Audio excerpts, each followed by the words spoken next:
On the discovery of these crimes in Southern California, a media circus followed. Banner headlines, normally reserved for the outbreak of war, trumpeted every gruesome detail. America read that Manson led the marauding killers, that he held drug and sex orgies at his makeshift ranch, that he commanded others to kill to prove their love and loyalty to him. At the trial, Manson called himself a child of the system. Some said he had satanic powers. Now, 12 years later, at the age of 47, Charles Manson remains in prison, serving a life term at the California Medical Facility at Vacaville. I interviewed Manson last Saturday at the jail. You will see most of that tonight. It has been edited only for purposes of time, and also because the language at times was rough, very rough. Certain words have been taken out. Some people might ask, why run the Charles Manson interview? Well, television is supposed to make all of us look at ourselves. And that responsibility goes beyond picturing all of us as normal and rational people who are suddenly shocked when the time bomb of insanity goes off in our midst. To not run the Charles Manson interview now would be to ignore his perversity and that of others, which now and again disrupts our lives. To ignore it, to pass the interview by, would mean accepting wickedness and insanity in place of dealing with its problems. The Charles Manson interview will probably provoke dismay, possibly fear, even some anger. I hope it provokes some thought. It begins right after this.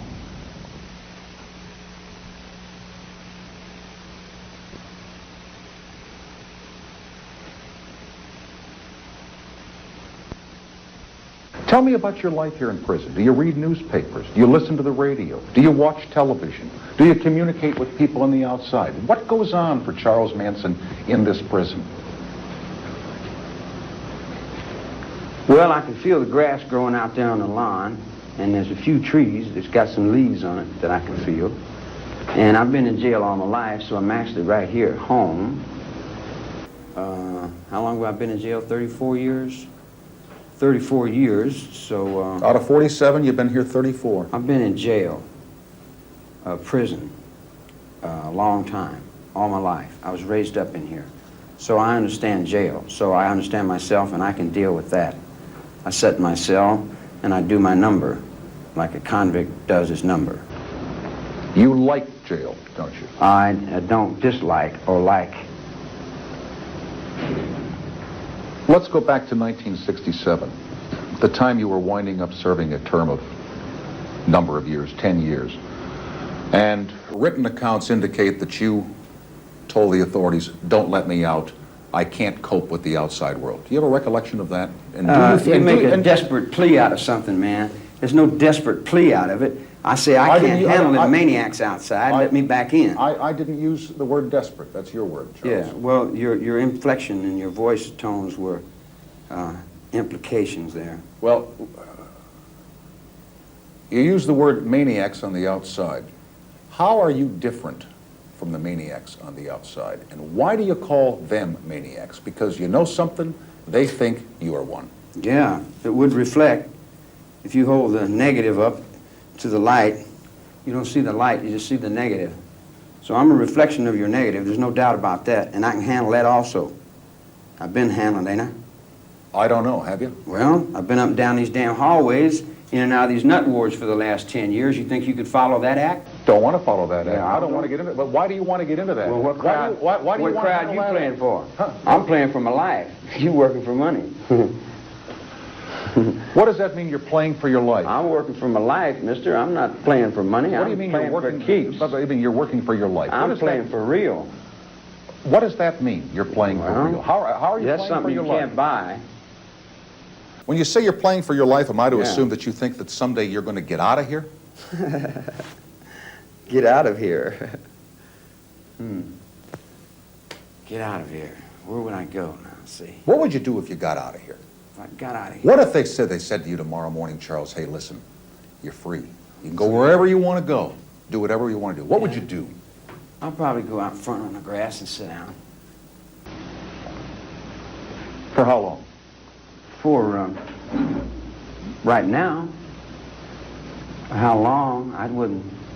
I could put a track record on it, or I could put a computer on it. Come on down. No, come on down. Get off computers, get off tracks. If you got out of here, there are a lot of people who think you'd go start killing people again.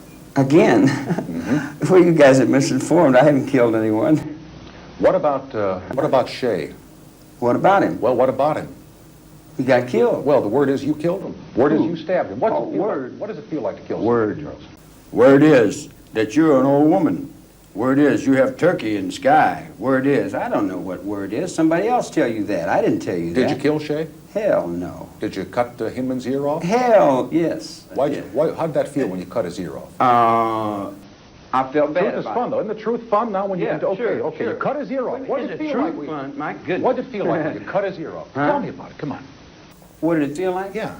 Well, I had done what he said for about 20 years. I'd done everything he told me to do. And I got to thinking, now, why don't this guy do something I tell him to do? And he said, no. I said, well, how comes I'm always doing what you tell me to do, but then you never do what I say do? And he said, well, blah, blah, blah. So I said, now you do what I say. And he said, no. I said, you do exactly what I say. And he said, no. I'm telling you. I'm not asking you. I'm telling you. You do exactly what I say. And he said, wow, where'd you get that? I said, I got it from my father in prison. He gave it to me. I had a little charm bracelet I used to carry it on when I was about that big. Mm-hmm. So skip that for a second. Yeah. Why was it so important for him to do what you say? Why do you like having people do what you want them to do? Why do you want to control them, Charles? Wait a minute. No, I was asked. The dude asked me, he says, you my brother? I said, yeah, I'm your brother. He said, how much are you my brother? I said, completely. See, if I'm going to explain it to you, it's not going to be that easy. So you're going to have to bear with me. So, Bobby said, he was a young dude, and he said, I'm your brother. I said, okay. Bobby? I'm your brother. Beausoleil. I just got out of prison. Wait. Yeah. Let me interrupt you for a second. Yeah, well, then we're gone with that thought. No, because you're getting on Then the... we'll go to another one, and then you make me look crazy. No. You can make yourself look crazy, Charles. I can't make you look crazy, and please believe me. All right. I'll believe you, and I'll put it in my left-hand pocket for later. Let me take you back to you wanting this man, Hinman. I cut the dude's ear off because he was over Bobby. And Bobby was a youngster and really didn't know what the hell he was doing. And he was a kid, and he never had no man show him nothing, see? So I was telling the boy, I said, the guy, he says, you got my money. I said, go and get the money or leave him alone. You're taking me to another story. No, I'm trying to tell you the same thing, and we'll be here for 1,000 years unless you let me finish it. No. We won't be here for that long at all if you'll just speak to this one point. What is it? Why cut the dude's ear off, man? That's the point. I didn't ask you that. I said, why was it important to you to make Hinman do what you wanted him to do? Because he had a gun. And if one follows your story through the times on the ranch down in Southern California, it was important for Charles Manson to be a leader, to have people follow him. Come on, district attorney. See, you're full of brainwash. That's a district attorney. I'm nobody's leader, and I'm nobody's follower. I got a parole officer. I got a sleeping bag and a guitar, and I'm staying at an old blind man's ranch. And that's about the extent of it. All this occult, all that hocus-pocus stuff that you guys are playing, I don't know nothing about all that. You know nothing about something called Helter Skelter. You know nothing about... Yeah, I know about Helter Skelter. It was a song that some people sang. And that's all it was. And some other kids picked it up in their minds. And they said, what do you think Helter Skelter is? I said, well, I get out of the penitentiary in the 50s, and everybody's going thump, thump, thump, and they're walking like that. I get locked back up, I get out in the penitentiary in the 65, and it's going thump, thump, thump, thump, thump, and I get locked up again, and I come out in the 69, it's going thump, thump, thump, thump, thump, thump, thump, thump, thinking, wow, man, wow. Wow, what? Wow, what? Come on, well, I was a beatnik. I was a beatnik in the 50s before the hippies came along. You know, I cut a rut down through Acapulco, and I smoked Acapulco before you knew what it was. And I lived in the Tombs, and I was in the Cook County Jail in Chicago when you were playing cricket in high school, see? Like you live in another world. I live in street people's world.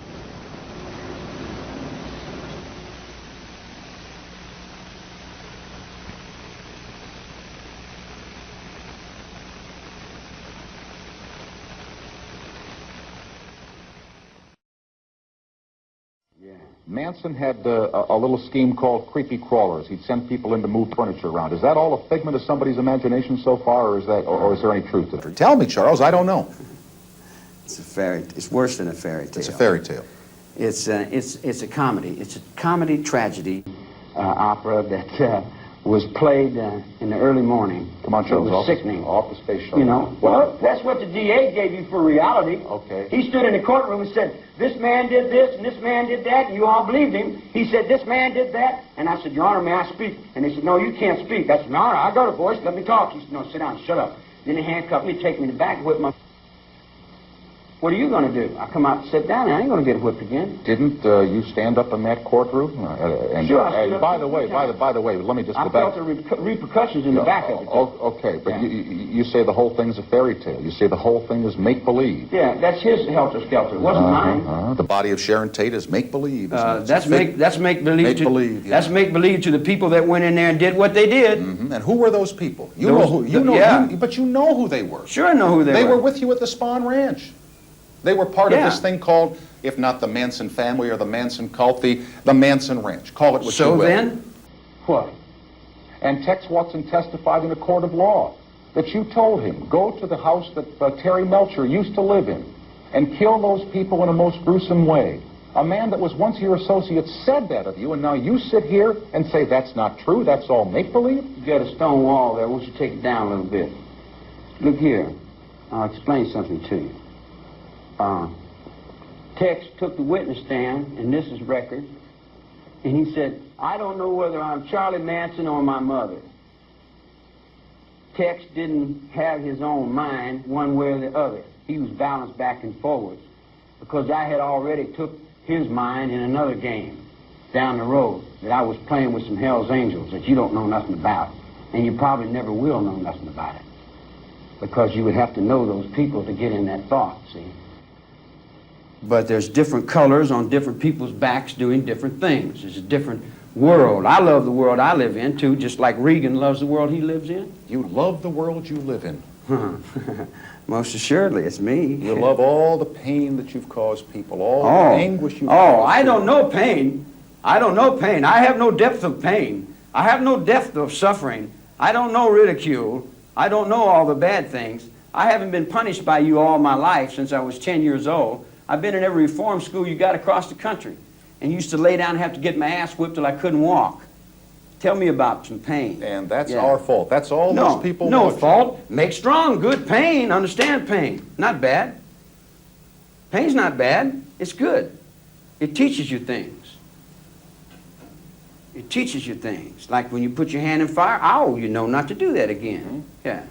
Yeah, I understand that. But how come you didn't That's learn? the reason I never stick my hand in fire. Oh, but excuse me, you've been putting your hand in the fire since you were a little boy. I have? You just told me a couple of minutes ago that out of 47 years, you've spent 34 of them behind bars. Now, if that isn't keeping putting your hand in the fire, I don't know what is. What year was that? The year's not important. What's important is you just say that you learn by pain not to experience again. Don't put your hand back in the fire. Yeah. Why you've been in and out of prisons for the last for 34 of your 47 years? You call that normal behavior, Charles? Is that something that you're proud of? No, never. Well, I never thought I was normal. Never tried to be normal. Normal runs in a little rut down there. I don't know nothing about being normal. I've been in jail all my life, man. I've lived on a handball court. This guy raised me up. All the men in the joint raised me up, told me what to do, what was right and wrong, told me when to sit down, stand up. I just did everything I was told. You know, and I got to the end of it, and I just turned around and said, wow, all right, now that's hard. You know, and then I went outside, and all these little kids got a hold of me and said, we want to stop the Vietnam War, and we want to do this. What? It was a war? I don't know what's happening. I've been in jail all my life, man. I never went to vocational. You ever see me in vocational training, rehabilitation? Never played no rehabilitation. I sweep the floor in the kitchen. Go out and play handball. I'm still 10 years old in your world.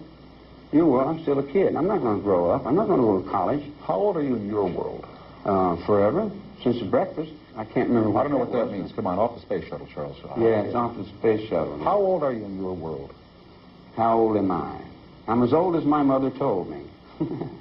How's that? Your mother. Tell me about your mother. What did your mother tell you? My mother told me when she worked on death row and they took that dude in to hang him and his head popped off and went down them 13 stairs and rolled over by her. It scared her. You know, so I said, wow, that sure is a far-out trip, Mom. So then when I got up on death row in cell 13 for 9 counts of murder, 1969, and I looked at her fears, that guy's head popping off that hangman's noose, And I said to myself, my goodness, what the hell am I doing here? I didn't want to come here. I didn't break the law. Judge knew that, but the people didn't want to hear it. The judge knew it. He washed his hands. He said, I know it, but what can I do? People want this. Judge never said that. Yeah. Judge never said That's what Older said. No, Judge didn't say that. He got off and shook their hands, didn't he? Judge did not say that he washed his hands. He's a flying tiger, man, for Madam Chiang-Kai-shek. I just wrote a letter. Judge didn't say that you were innocent, Charles. Innocent? Let's go back to your mother. Innocent? Wait a minute. Let's get back to that word, innocent. You're so white and pure? Judge didn't say you were innocent. Are you innocent? Innocent of what? Well, that's what I'm saying. None of us are innocent. Yeah, just because you're convicted in a courtroom doesn't mean you're guilty of something. What does mean you're guilty? When you know you're guilty. And how do you feel about yourself? Tell me about you. I feel pretty good.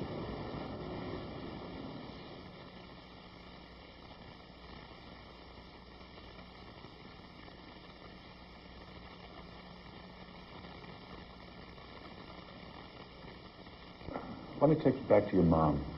Take me back to... What else did she talk to you about besides the fellow whose head popped off?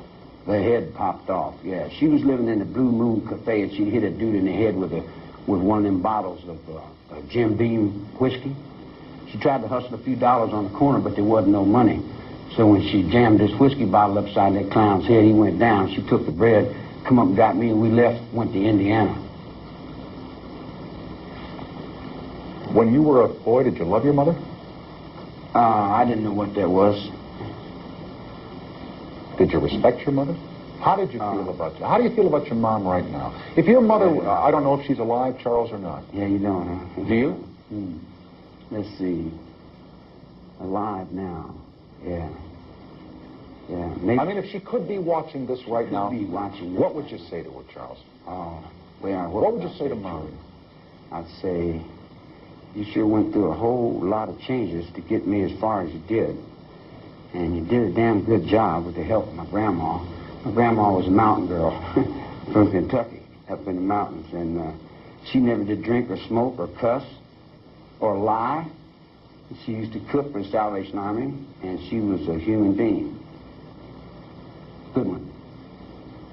I go to church down there and sweep the floor for her. Well, how were you in school? I hear that you weren't too good, but maybe I heard wrong. Depends on which school. I did very well in reform school. Yeah. I did good in every place that I was ever told to do good in. As much as I was allowed to do, you know, a lot of times good for some might not be the same for others. And sometimes it kind of bumps heads, but when it does, then I just chew on my pipe and think about it and do the best I can. But You dealt the hand down there in L.A. You in that press. You in that L.A. Times. You dealt the hand. You put me on Life magazine, had me convicted before I walked in the courtroom. You had what people wanted to buy, and when they wanted to buy it, they didn't give a damn if they had to convict a district attorney. They'd have convicted the whole building to get that dollar bill going there. They had big bucks going there. He made 27 million, 1,000, 100 billion. I'm bumming $10, $15 from my friend here.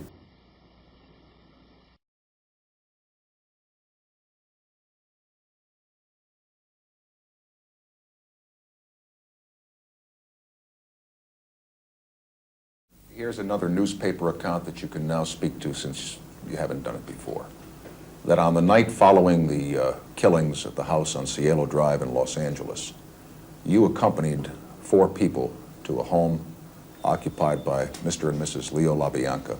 Yeah. That you went inside that house and you tied them up and assured them that they were not going to be hurt. That you went back outside and sent Kasabian and Krenwinkel and Watson and Atkins inside the house to kill them. True or false? Did you do that? Chair's getting hot, huh?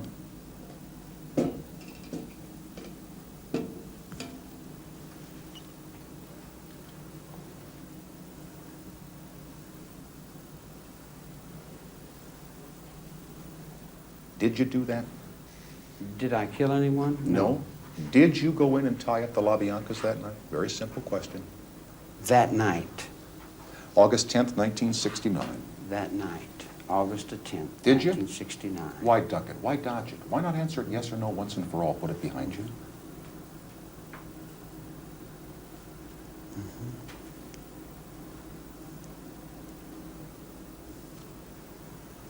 Did I kill anyone?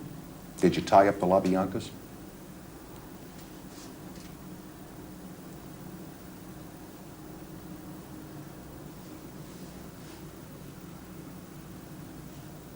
Atkins testified you did. That's what Susie said? That's what she said. Yeah. And you remember, you were in the courtroom when she said it. She's written 3 books, and each time she said something different. Each time. Did you tie him up? Did I? Well, we came down from Abilene, and Let's stay in Los Angeles, August 10, 1969. there was a hole in the wall gang there. Why don't you want to talk about it, Charles? Why don't you want to? Because I'm an outlaw, and I go so far, and then that's all you know. And if you did, That's like asking Jesse James. and if did you and if shoot somebody? and if, as others have written and as others have testified and as the media has reported, you did that, Yeah. and you sent your friends back in to do the deed, aren't you a coward? My friends back in to do the terrible deed. All right, doesn't The that make wicked you? deed. Ta-da. Did we have the castle there with the vampires and the Frankenstein and the bugs and lizards dying in the deserts? Did we have the water that's dying and the whales are being killed and the seals are Here dying? we go again. Lay it off on somebody else. Let's Well, point to all the other Oh, injustices. I'm in the world all by myself? Yeah, Yeah. on this one you are. Yeah. Yeah. It was okay, if that's the way you see it for you. We've never talked about this before, but I'm going to make it. I'm going to try it one more Yeah. time.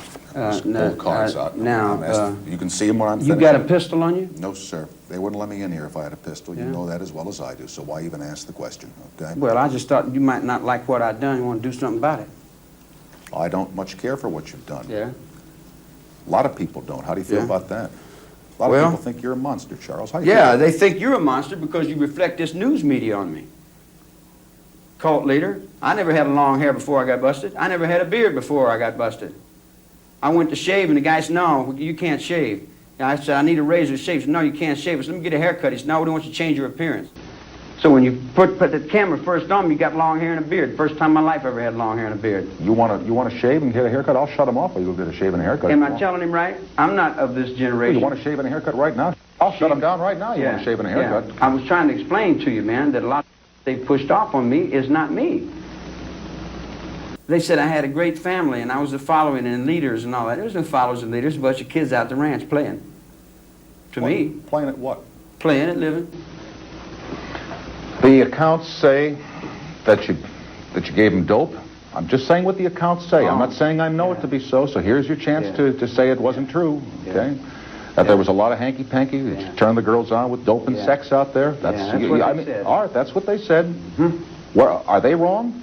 Oh, well, I went down to Haight-Ashbury and a little kid 10 years old come up and said, you want an acid pill? I said, what's that? He said, this is good. Make colors go. I said, no, I heard about them things. I don't want none of that. And then another little kid was rolling a joint. And they was sitting there smoking a joint and asked me if I wanted one. What'd you say?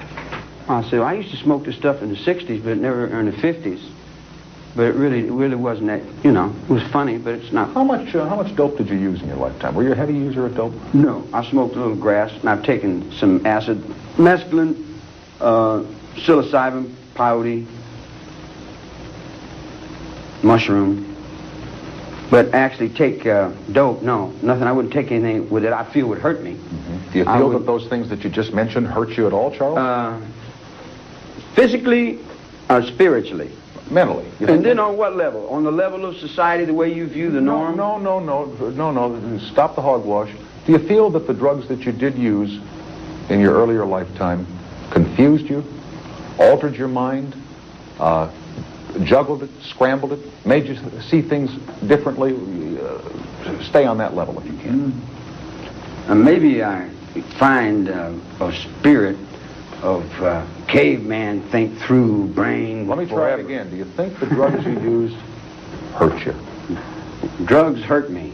No, I don't think the drugs have hurt me. If I overdone it, I think it would. You don't want to be anybody's leader, do you? No. Never did want to be anybody's No. leader? Don't like attention. Then why do you Most insecure people need attention. I don't. Well, I was just going to say, then, if you don't want attention, why all your life have you kept waving your arms saying, hey, look at me? That's what I've been doing all my life. Well, I would have to say that a young man... See if I got that documented. ...who by the time he's 20 years old has been in and out of jails and reform schools for a variety of offenses that include wife beating, Wife beating, now that's... Never whipped my old lady. Didn't you? No, I punched my mother out once. Oh, you did? All right, well, we'll call it mother beating. Forging But checks. she was wrong, and she lied to me and beat me for my money, and she didn't do right. Forging checks, car theft. I mean, these are ways of waving your arms and saying, look at me, give me some attention. Yeah. Yet you say you don't want any attention. Now, Charles, that's a contradiction. Yeah. That doesn't make any sense. Well, over a period of about 20 years, I imagine you'd want to change something. I'm not very wise to many things, but I am wise to one thing, you know. What's that? Well, I'm not going to tell you. Okay. You punched your mother. Did you hate your mother? No, I love her. She's a good girl. Mm-hmm. What about your wife? You were married once, weren't you? Yeah. How'd that go? Why'd you want to get married?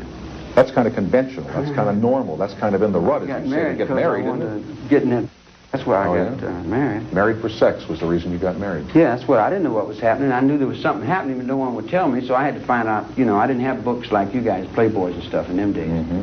I had to find out for myself. Why do you think us guys are all Playboys? We keep oh, man, I didn't say you were Playboy. I was talking about Playboy magazine type thought, okay, man. Okay. You had a son by that marriage, didn't you? Yeah, I got a kid somewhere. Mm-hmm. Do you think about him? Not about as much as my father did me. Mm-hmm. So two wrongs make a right in Charles. No, I didn't say there's anything wrong with the way my dad's been taking care of me. He lets me live. I'm alive. Yeah. I remember you saying, or being quoted in the courtroom in Los Angeles, as saying, the children who came at you with knives are your children. Yeah, I didn't raise them. You raised them. You are the ones who kicked them out. You are responsible for what they've done. That's right. Just as much as I am. Mm-hmm. So you, in my mind, were criticizing society for kicking their children out. And yet I've just seen you sit here and say, yeah, I got a kid somewhere. Yeah. How can you criticize other people for kicking their kids out, and you did the same thing? Difference, many levels, difference. See, my old lady left me and run off with a truck driver. She said, let's steal a car and go to California. And I said, man, I ain't going to steal a car and go to California and go back to jail. She says, we won't get caught. We didn't get caught. Just I got caught. She didn't get caught. So then she had a kid, and then some truck driver came along, and I was a green kid, and I didn't know what I was doing. You know, so she said, you know, I got a ride from you. I'll see you later. She took off and got married to somebody else. You know, she's a good girl. And besides the son that you had in your marriage, you've got, what, 4 other children somewhere? I don't think I've been responsible for as much as you people want to lay on me. Well, how many children do you have, Charles? How many children do I have? I don't know. I have lots of children, man.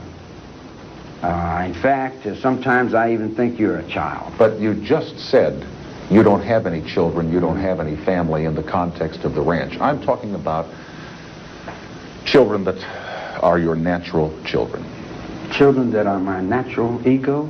No, children. Oh, children? I would divide one child from the other and say... All right, somewhere out there, there's at least one son that we know of that's your child, who's probably about 25 or 26 years old right now. Right? Yeah. Look in that camera. What do you say to that kid? What do you say to your son out there? He's watching his old man on television. Maybe the first time he's ever seen his old man, with his face all carved up and his eyes glowering. You talk to that kid. What are you going to say to him? You got to catch it on your own, boy. Train's hard. The road's rough. And that's it. That's all I knew. That's all anyone ever told me. All right.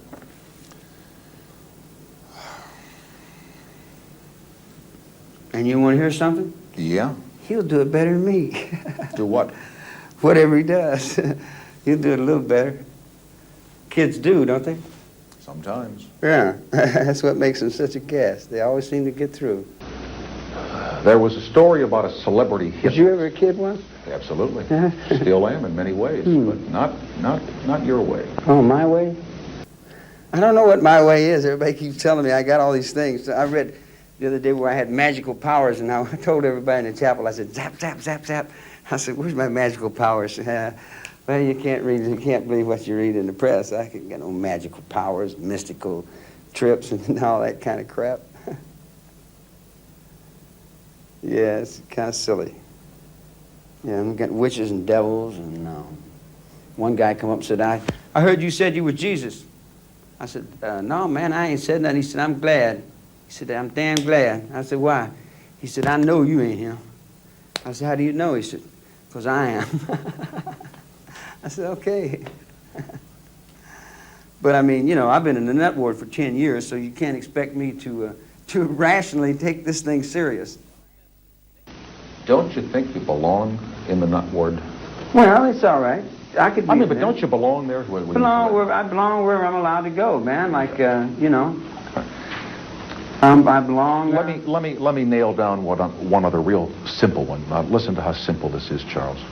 There was a story in the media back when the trial was going on that Charles Manson had a celebrity hit list. I don't know who was on it. Maybe there never was such a list, but was there a list of people, famous people, that you thought about harassing, bothering? If I wanted to harass them, I just wouldn't watch their TV show.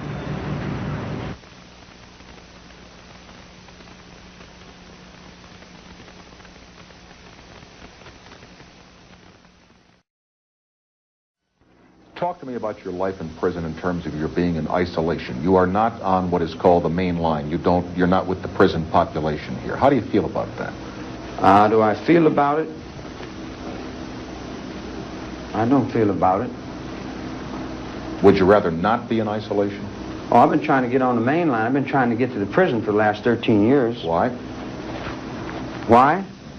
Walk around, play some handball, play a little guitar, do my number, do my time like any convict does, like I've always done, like my mind has been set to do, like my past lives have been in jail, doing time in jail.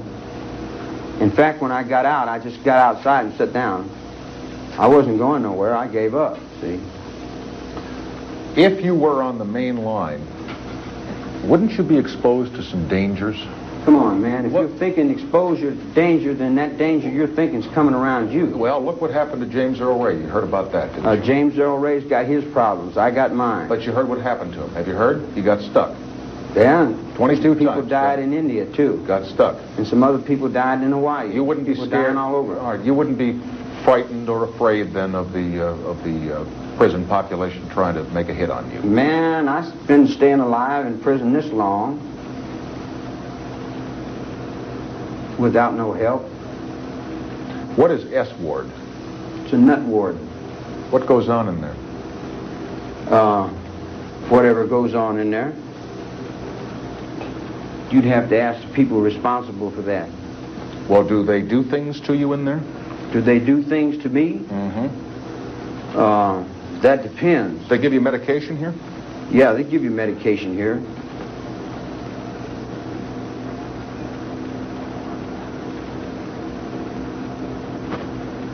You on medication now? No. No, it took me about a few years to get off of medication. The medication has toned me down quite a bit.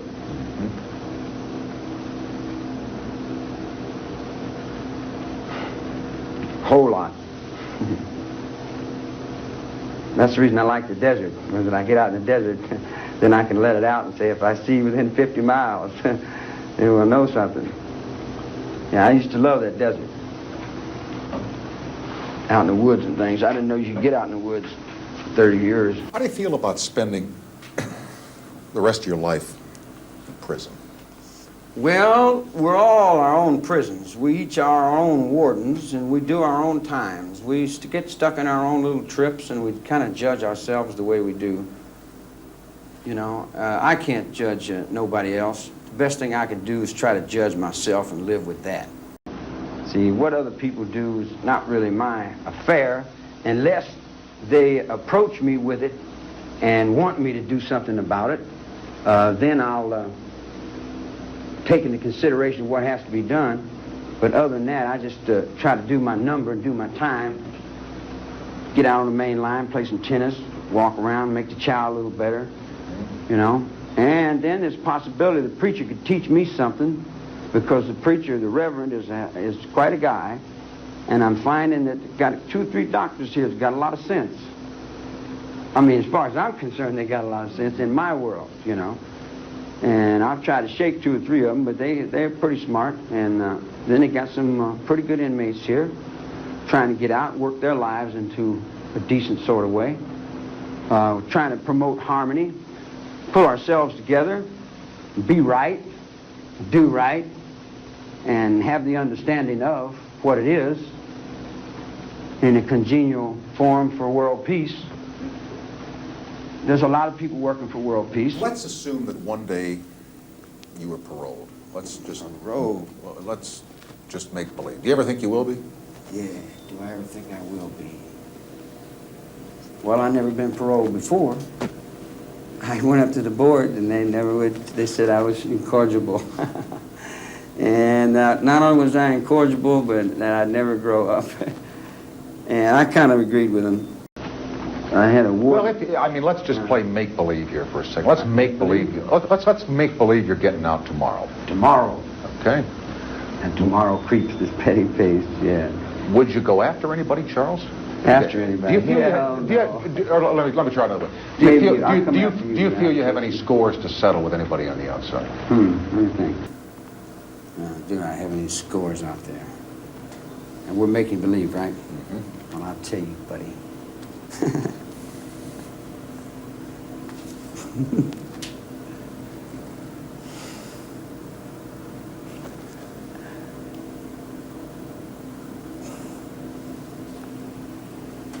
Well, I don't rightly know.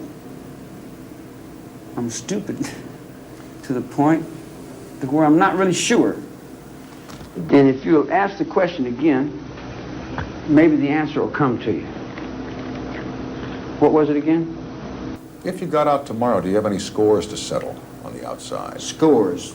You mean people that have done me wrong? Or you feel you've done you wrong? Oh, that feel that I've done them wrong? No, feel that they've done you wrong. Oh. That you feel have done you wrong.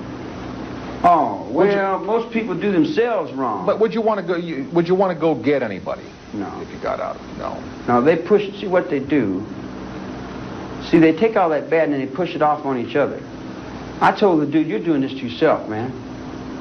You know, I've been sitting in there. In other words, I'm in the cell, right? And he let me out, and I walk around. The guy says, "If you don't do this, we're going to lock you back up." I said, "Okay, I don't care anyway." I done gave up that thought. Prison's in your mind, man. Like, you know. Okay. You can sit in the cell, and the guy says, "You're in prison?" I said, "No, I'm just here." He said, "What are you doing?" I said, "I'm just sitting here waiting for these people to get done doing what they're doing so I could get out." Do you have a television set? Do you watch television? Yeah, I used to watch it a little bit, but it kind of looks, I don't really like it that much. Okay. Well, what about newspapers? Do you get newspapers? No, I don't bother with those. I know that they're jiving there. All right. What, radio? Listen to the radio? I listen to a Hearts in Space program. Yeah. I like that. And the rest of it's just like a bunch of... There's no... What about your music? I get some classical music on the 98 station that's saying something. Okay. But what about your own music? I remember reading that you at one time had a recording stint at a studio in Hollywood, and that you liked guitar and you wrote music or sang music. Yeah. Do you still do that? Yeah. Yeah, I do that. Yeah, I do that. But the way I do it ain't the same way you guys do it. And the way I do it scares you guys. So I didn't want to scare you guys out of the neighborhood right away. So I just took a can and started banging on it, you know. Mm-hmm. But we used to have some cosmic gatherings back in the mountains that would probably shake a Mormon tabernacle choir's eardrums. You said the kind of music you play scares people. Why shouldn't people be scared by you? There's only one person you can be scared of, and that's yourself. Afraid of what? Losing your bank account? Afraid of your wife going away?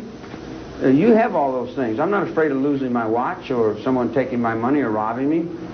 I went down to Mexico in the 50s and down where the Yankees was, and they said, man, you don't go down where the Yankees are. He said, they're terrible. I said, why? He said, well, they don't like people like you.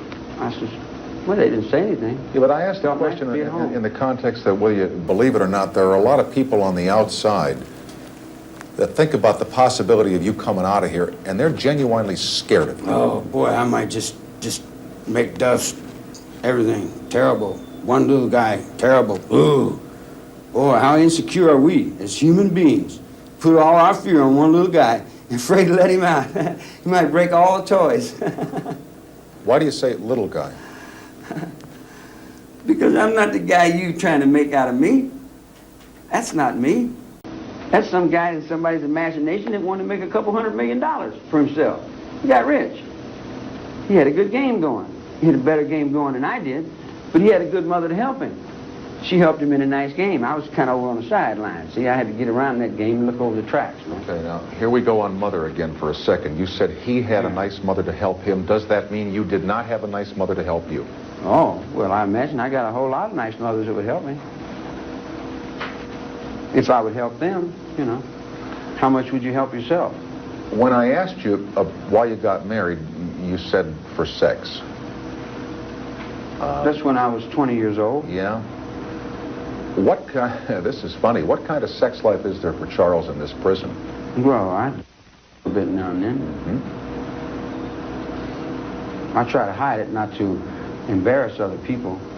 But I've been doing it ever since I was 10. I get to thinking, here I'm an old man sitting in the cell. That's the damnest thing I ever seen, you know. It looks like I grow up, but I really don't know how yet. I'm learning. Preacher teaching me how to grow up.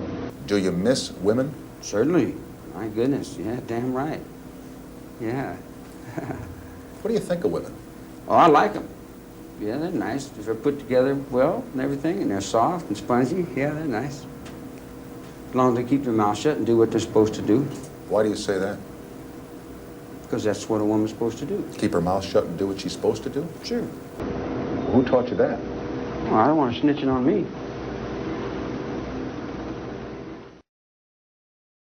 New York for a couple of seconds, but we shall continue the interview with Charles Manson at the California prison facility in Vacaville in just a couple of moments here.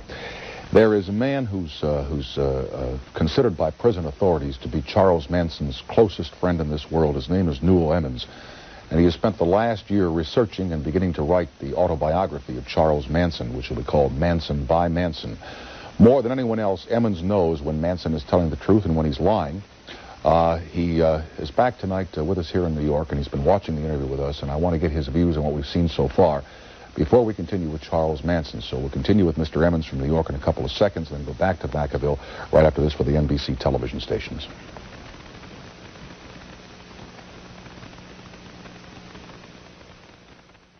Manson in the California prison shortly, but here in New York there's a gentleman who, in the words of some authorities, knows Charles Manson better than most people. His name is Newell Emmons, who went to see Manson about writing a book a year ago, and they've spent over 300 hours since.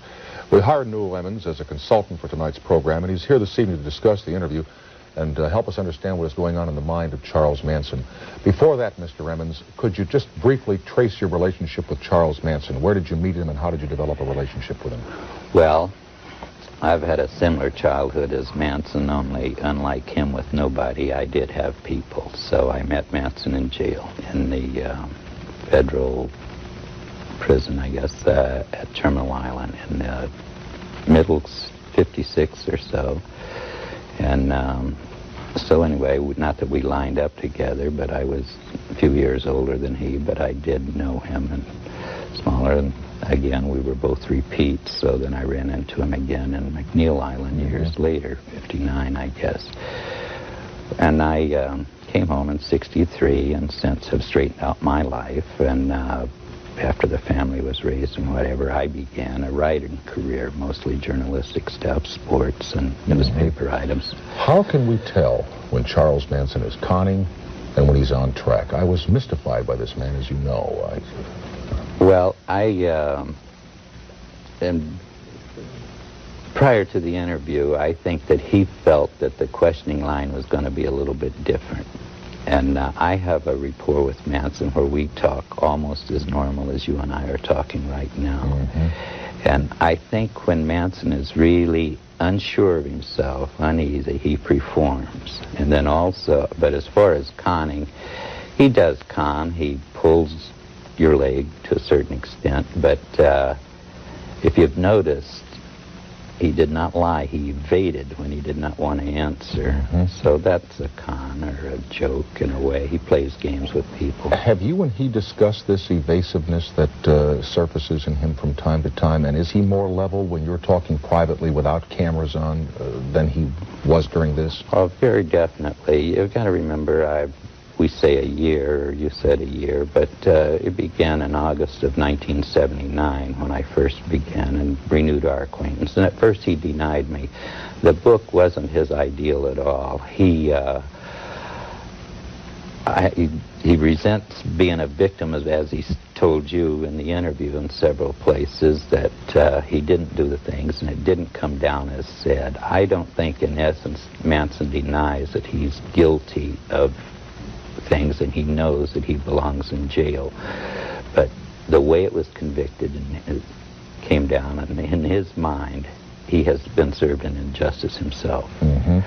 But we have a very rational relationship. I mean, there are days when I don't gather any material, but I accept that and come back again another day. Have you gotten him to the point where he has admitted or discussed any complicity or planning in the deaths of the people in Southern California? Or does he shy away from it, as he did here when we got into this lobby anchor? Well, there again, in this interview, he says he referred to you as a prosecuting attorney. I mean, in his thought, well, some of the questioning line was very similar to a prosecuting attorney's line, so he rebelled against it immediately. And we have our moments of rebellion, but yes, but it's his version, and it is contradictory to Helter Skelter. I mean, not the deaths. I mean, they're there for everybody to see and to know that it happened.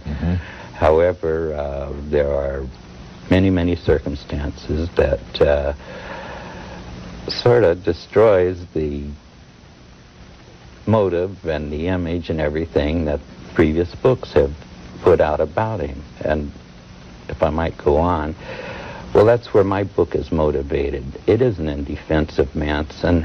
I say not in defense. I think in the first portion of it, I do reach a certain amount of sympathy, just illustrating a childhood and how he was unlike me. I had parents that cared, and I had a trade and probably a better understanding. I don't say that the people in jail raised me like he does, and he is a victim of that.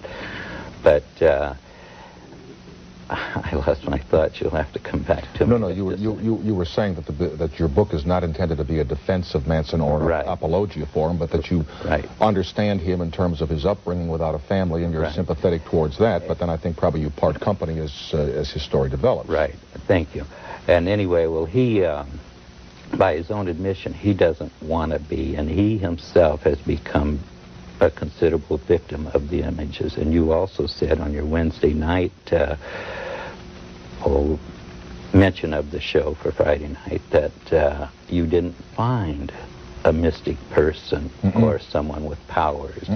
Well, the book brings that out very clearly too, and Manson also resents those earlier publications, and he feels, and I feel also, and I bring it out in my book, that more injustice has been done because of similar books. That particular book that we mentioned, Helter Skelter, has done more to create the image and the followers and everything that still persists. Except that Helter Skelter just didn't come out of the blue. Vincent Bugliosi didn't make that up out of whole cloth. I mean, there was a lot of conversation that was tracked among the people involved in those killings where that thing kept coming out over and over again. And none of it came out until Susan Atkins made her first confession. And then once heard, it's almost as Manson himself projects power of suggestion and so on.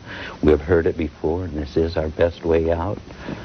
And Do you think there's anything today, Newell, like a Manson cult? Does he get letters, to your knowledge, from people who see him as a cult leader or somebody that they would like to pattern themselves after? Only after reading the books that have been written previously, and he does get letters. The institution will verify it, and I've been recipient of letters. When my first media release on Manson was, I guess, March of '81, and the paper I worked for, the Ukiah Journal, naturally you don't give your own address, but I was a recipient of mail wanting to know how they could get in touch with Manson and so on, and other people's, other than the ones I got, right to the institution. Have you ever gotten a letter from a purported Manson follower saying your book better be fair to him or else? Any threatening letters? It's gone further than that. One particular letter to the Ukiah Journal was from Hawaii, so I answered it, what's your interest, what's your concern? And I ended up meeting the party that wrote the letter, and well, where are you at on this Manson thing and so on? And a little pride, or a little, I won't say pride, but a little vanity in my writing and a potential book coming up. I mentioned where I was at and what I was trying to project. She says, you're the luckiest son of a gun in the world. Because she was prepared to waste me if I was going to be more detrimental to Manson than the previous books had been. Mm-hmm. So it is an easy role, and I'm doing it for Manson as well as for myself. And, well, there's a lot of things, because he says he's where he belongs in a sense. Do you think he is? Yes, I do think he is at this point, because he's probably bitter today than he was in '69 through the things that he's gone through. Bill Lemons, thank you for being here in New York tonight. We're going back to Vacaville, California, and more with Charles Manson right after these announcements.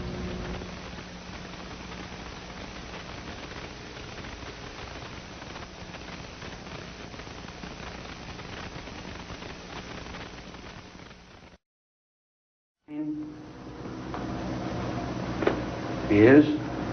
You know, you were sentenced to the gas chamber and then they modified the death penalty. Were you happy when that was done? Was I happy when what was done? When you found out that you weren't going to the gas chamber. You're talking about dying. Now, it gets me nervous. Why? Did you have any thoughts about something? Was you wanting to go anywhere? Were you happy when you found out you weren't going to go to the gas chamber, Charles? I knew I wasn't going to go to the gas chamber because I hadn't done anything wrong. You scared to die? Sometimes I feel I'm scared to live. Living is what scares me. Dying is easy. Getting up every day and going through this again and again is hard. See, I'm carrying a heavy thought. See, the thought I'm carrying is very heavy. Like I'm on a football team and everybody's. And I'm a little guy. I don't have no home team. You got all the home. I got one cheerleader or one coach. See, you got me at a disadvantage because I'm on your ground. See. So, and this is your street, I reckon. You got the cameras and the money and the things.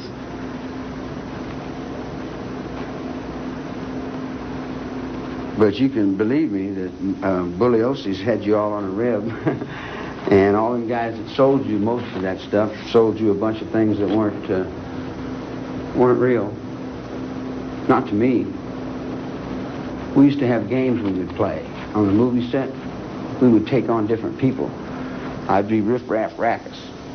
And Steve would be John Jones, just come in from Minneapolis and driving the truck.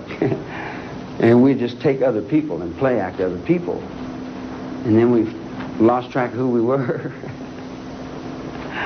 And it went off into other dimensions and levels of thought and understanding and comprehension that were beyond most people's minds, functions, computers, data. So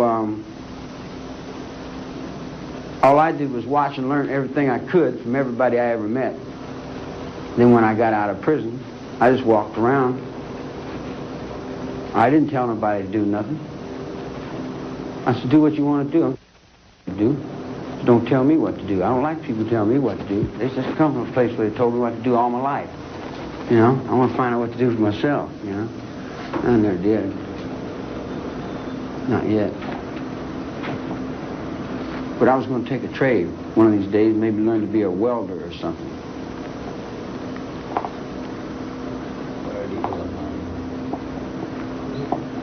Till I can get to the front gate anyway.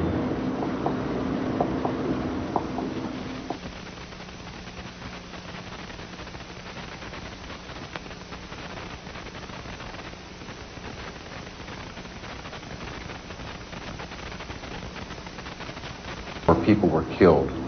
How did you get involved in that drama? Well, I was born illegitimately. That put me on the other side of the law. I've been an outlaw ever since I was born. I went to reform school when I was about 10, and I learned to box and cry, and I learned to do all the things that you do in reform school. Then I went to, I escaped there a bunch of times, and I went to prison, and I learned everything that you do in prison. And I talked to all the guys and asked them everything they knew, and they told me all the things they knew. And then I went to the end of it, and then the old man would be ready to die, and he'd say, well, son, sincerity is the best gimmick, remember that. And I said, all right, be sincere, that'll win it. He said, that's it. Sincerity and honesty, he said, it'll do it, it'll trick them every time. I said, well, sincere and honesty, I never tried that. I tried everything else, but maybe I'll try sincere and honesty. So then I looked in the book, and it says, the wages of sin is death. Now I figured, well, I don't want to die, so maybe I have been sinful here. Maybe I am wrong. Maybe I'll take a look at my life and say, well, I'm going to change it and start all over. You know, and I know I go to God and I say, hey, man, you're going to forgive me? And he's going to say, what do? You forgive you? I mean, what'd you come to me for? Forgive yourself, man. Don't be bothering me. You know, and I think, well, he must be a big, mighty God, man. He just, you know, he ain't got time. You got to make an appointment or something, you know. So I see the whole aspect of the whole trip for children to play, you know. And then I get stuck in the game of playing the goat here, or the lamb, or some other trip. I was a teddy bear, and then I was a goofball, and whatever. And what is the real one? Where's the real one? I don't know where the real one is. It's in a nut ward somewhere. The real Charles Manson, hardly the glowering, sinister, and assertive mastermind that was pictured of his life before and after the Tate LaBianca killings in Los Angeles. The real Charles Manson appears to be confused and frightened.